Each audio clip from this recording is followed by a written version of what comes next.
ഇവിടെ solar installation അമ്പരിപ്പിക്കുന്ന ക്രമക്കേടുകളാണ് നടത്തിയിരിക്കുന്നത്.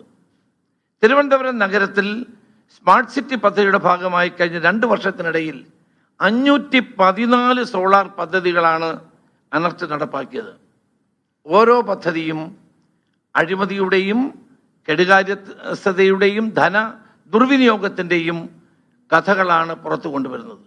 അതായത് തുല്യശേഷിയുള്ള 2 പദ്ധതികൾ ചെയ്യുമ്പോൾ 50% തുകയുടെ വ്യത്യാസം വരുന്ന ചില മാജിക്കുകളാണ് ഇവിടെ ഓരോ പദ്ധതിയിലും നടന്നുകൊണ്ടിരിക്കുന്നത്. ഉദാഹരണം 1, തിരുവനന്തപുരം സ്മാർട്ട് സിറ്റി പദ്ധതിയിൽ ഡയറക്ടർ ഓഫ് ടെക്നിക്കൽ എഡ്യൂക്കേഷൻ എന്ന സ്ഥാപനത്തിൽ TCM ലിമിറ്റഡ് എന്ന company 60 kilowatt solar power plant സ്ഥാപിച്ചത് 38.39 ലക്ഷം രൂപ ചെലവാക്കിയിട്ടാണ്. 8 മാസത്തിന് ശേഷം institute of land and disaster management എന്ന സ്ഥാപനം ഒരു സോളാർ പ്രൈവറ്റ് ലിമിറ്റഡ് എന്ന സ്ഥാപനം 60 കിലോവാട്ട് ചെയ്തപ്പോൾ 25.2 ലക്ഷം രൂപയാണ്.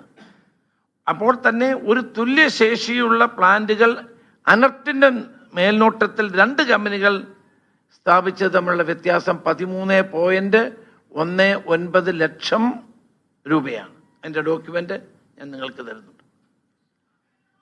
ക്രമക്കേട് 2, വികാസ് ഭവൻ PWDയിൽ TCM ലിമിറ്റഡ് എന്ന company 50 kilowatt solar power plant സ്ഥാപിച്ചപ്പോൾ 31.31 ലക്ഷം രൂപയാണ് ചെലവായത്.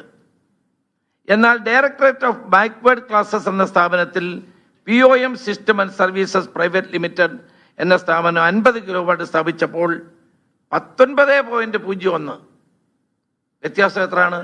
14.25 ലക്ഷം രൂപയാണ് വ്യത്യാസം.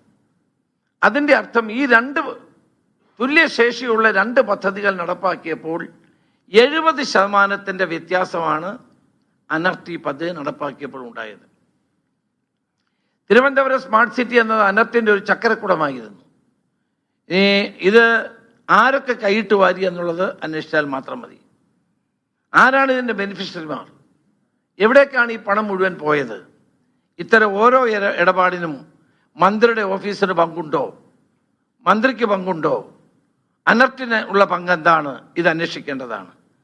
ഇതുപോലെ ഞാൻ നേരത്തെ പറഞ്ഞ പോലെ 514 പദ്ധതികളാണ് കഴിഞ്ഞ 2 വർഷം കൊണ്ട് അനർട്ട് നടപ്പാക്കിയെന്ന് പറയുമ്പോൾ എത്ര കോടി രൂപയുടെ അഴിമതിയാണ് നടന്നത് എന്നത് നമ്മൾ ശരിയായി വിലയിരുത്തേണ്ട ഒരു കാര്യമാണ്. ഞാൻ നേരത്തെ പറഞ്ഞ PM കുസും പദ്ധതി മാത്രമല്ല, ഈ തിരുവനന്തപുരത്ത് നടപ്പാക്കിയ സ്മാർട്ട് സിറ്റി ഉൾപ്പെടെ കേരളത്തിലൊട്ടാകെ അനർട്ട് നടപ്പാക്കിയിട്ടുള്ള സൗരോർജ പദ്ധതികൾ പരിശോധിച്ചാൽ കോടികളുടെ അഴിമതികൾ നടന്നതായി നമുക്ക് കാണാൻ കഴിയും. വൻ ക്രമക്കേടിൻ്റെ 3ാമത്തെ ഉദാഹരണം, സ്മാർട്ട് സിറ്റി പദ്ധതിയിൽ ഫാമിലി ഹെൽത്ത് സെന്റർ വിഴിഞ്ഞം എന്ന സ്ഥാപനത്തിന് ഗാഡ്ഗോൺ സെൽഫ് സ്റ്റൈൽ പ്രൈവറ്റ് ലിമിറ്റഡ് എന്ന സ്ഥാപനം 10 കിലോവാട്ട് സ്ഥാപിച്ചതിന് 4.99 ലക്ഷം രൂപയാണ് ചെലവാക്കിയത്. ഇതിന് 10 വർഷം ഗ്യാരണ്ടിയാണ്. എന്നാൽ PM കുസും പദ്ധതിയിൽ 10 കിലോവാട്ടിൻ്റെ roof top model solar power പ്ലാന്റിന് കേവലം 7.13 ലക്ഷം രൂപയാണ്. എന്നുവെച്ചാൽ കൂടുതൽ ചെലവാക്കി. ഇതിന് വാറണ്ടി 7 വർഷവും.